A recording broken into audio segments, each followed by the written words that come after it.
Street light అడిగారు, అది ఎమ్మటే పూర్తి చేయాలని. అదే రకంగా మిగతా బీటీ రోడ్డు 2 ఏయో కావాలన్నాడు. తప్పకుండా గిరిజనులంటేనే ఇందిరమ్మ ప్రభుత్వాన్ని అభిమానించేవారు, ఆశీర్వదించేవారు, దీవించేవారు. కాబట్టి తప్పకుండా గిరిజన గ్రామమైన తండా అయిన ఈ గ్రామానికి అన్ని వసతులు సర్పంచ్ గారు అడిగినట్లు చేసే బాధ్యత నాదే.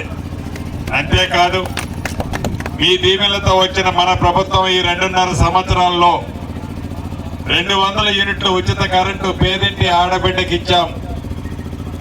సన్న బియ్యాన్ని పెద్దోళ్ళు తినే సన్న బియ్యం నా పేదింటి ఆడబిడ్డ తినాలని సన్న బియ్యాన్ని ఇచ్చాం.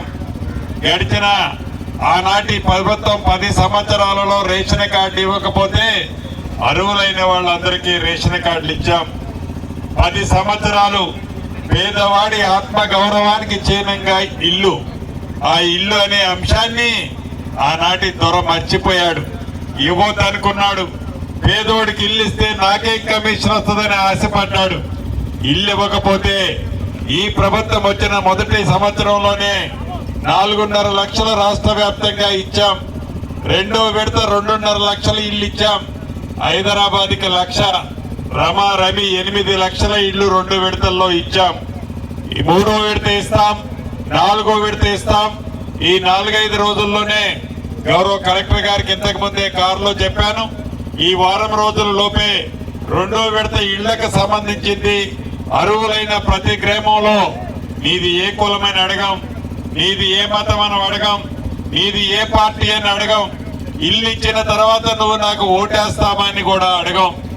నిజంగా ఆ పెద్దమ్మకి, ఆ పిన్నమ్మకో, ఆ చెల్లికో, ఆ అక్కకో ఇల్లు ఎవరైతే తీసుకొని కట్టుకుంటారో తప్పకుండా వారి గుండెల్లో మా మీద అభిమానం ఉండి తీరుతుంది. వారి ఆశీర్వాదాలు మాకుంటాయి. అదే రకంగా 2 పక్కల పొలాలున్నాయి. ఆనాడు వరేస్తే ఉరే అని ఆనాటి ప్రభుత్వం చెప్పింది. ఈనాటి ప్రభుత్వం మద్దతు ధర ఇవ్వడమే కాదు, సన్న వడ్లకి బోనస్ గా క్వింటాలకి 500 రూపాయలు ఇచ్చాం. వారం రోజుల క్రితమే టింగ్ టింగ్ టింగ్ అంటూ ప్రతి ఎకరాకి 6,000 రూపాయల బోనస్ ని కూడా మీ ఖాతాలో వేశాం.